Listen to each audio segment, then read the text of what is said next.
vaste galette à 4 niveaux surmontée d'une tour de 9 étages, s'est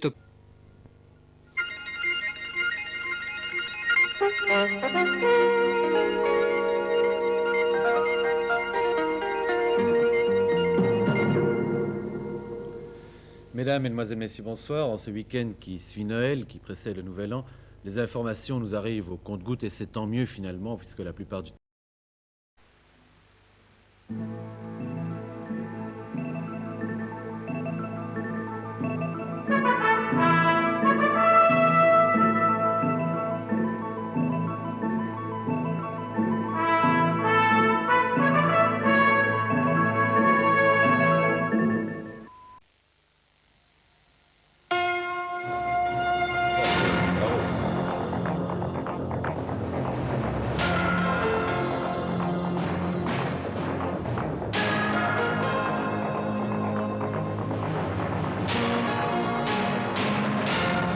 Gorbatchev, Mitterrand, mondanité et négociation. Atlantis, de belles images pour un départ secret. Notre invité ce soir, Claude Voltaire. Bonsoir madame, bonsoir mademoiselle, monsieur.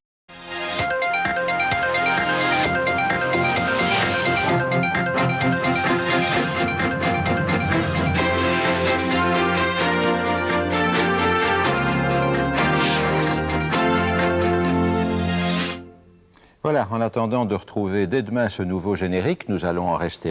Ce vendredi 3 décembre, la FGTB a décidé d'organiser une manifestation nationale vendredi prochain. La CSC refuse de s'y associer. En Allemagne, les néo-nazis font circuler une liste de 250 personnalités à éliminer. Invité du journal, Abraham Serfati, le militant et écrivain marocain qui est resté 17 ans dans les prisons d'Hassan II. JT Soir, présenté par Paul Germain.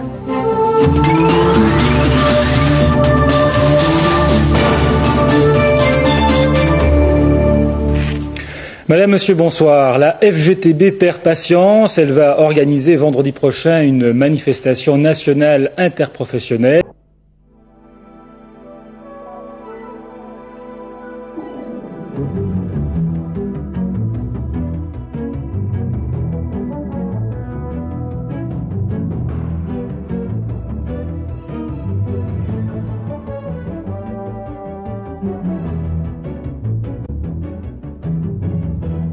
Comme les femmes, les hommes devraient avoir la possibilité.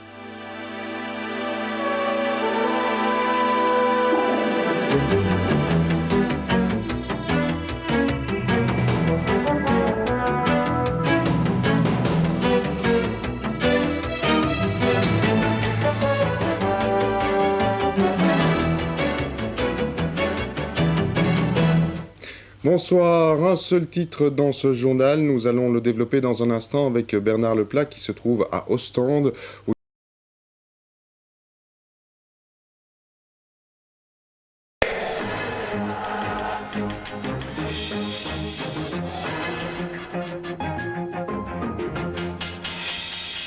Journée historique et euphorique pour la première cotation en bourse de l'euro. L'humoriste Patrick Timsit refuse de retirer de son répertoire un sketch désobligeant à l'égard des Mongoliens.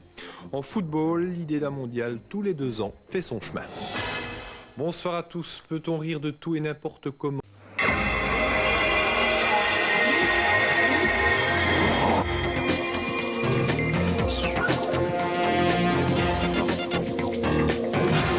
Madame, Monsieur, bonsoir. 17 morts, dont 14 enfants.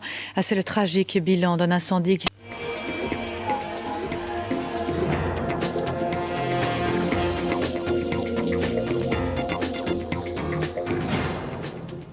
Un juif belge a signé la principauté de Monaco. Les biens de sa famille avaient été spoliés. Le prince Albert II de Monaco décide de constituer une commission pour l'indemnisation des victimes de spoliation. Les grandes manœuvres se poursuivent en France après l'annonce de la fusion de Gaz de France et de Suez. Chez nous, c'est l'inquiétude parmi les ouvriers et les employés. Et puis aussi cette question, quelles seront les conséquences pour les consommateurs de gaz et d'électricité ? Les vols dans les magasins font l'objet d'une étude. Ils représenteraient la somme et donc une perte de 600 millions à 1 milliard d'euros par an. Santé, une bonne nouvelle, la Commission européenne donne son feu vert à un vaccin contre la gastro-entérite infantile. Georges Clooney en interview dans ce journal, il nous parlera de Syriana, un film dans lequel il joue, mais un un film qu'il a aussi produit et qui s'inscrit dans la veine du renouveau des films politiques aux États-Unis. Bonsoir à tous. Un belge de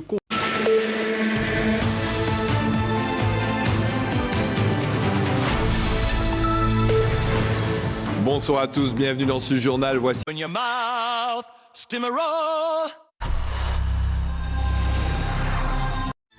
Le 19h30, François de Brigode. Bienvenue dans ce journal. Voici le titre de l'actualité. À l'UCL, les propos d'un chargé de cours sur l'avortement choquent. Il parle de meurtre.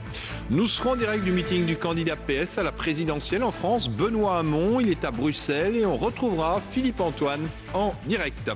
Faut-il postposer la rentrée scolaire en fonction de la fête du sacrifice des musulmans? Une question qui fait débat en Flandre.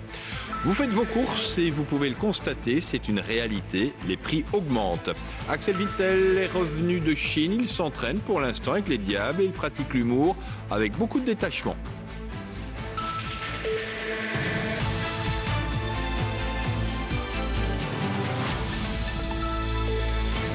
Bonsoir à tous, c'est les mois, Louvain-la. Le 19h30, Nathalie Malleux. Madame, Monsieur, bonsoir, merci de votre attention. Voici les titres de ce journal. Les conditions de la rentrée après la période de fête. Le code rouge sera toujours d'application au moins jusqu'à la mi-janvier. Détail en direct avec Laurent Rare. La campagne de vaccination contre le coronavirus devrait débuter le 5 janvier chez nous. C'est une précision du Premier ministre. Les soignants seront parmi les prioritaires. Leur réaction dans un instant. Une explosion sans doute due au gaz provoque l'effondrement d'une maison à Liège. On compte 7 blessés dont 2 graves. Et cela réveille de douloureux souvenirs dans la cité ardente. Donald Trump, désavoué parlant de ses plus proches alliés, William Barr, le ministre de la Justice, il affirme n'avoir relevé aucune fraude lors de la présidentielle. On en parle avec Pauline Simonet en direct de Washington. Enfin, l'épopée des musiques noires à découvrir dans une superbe expo qui rouvre ses portes demain au Hall de Schaerbeek.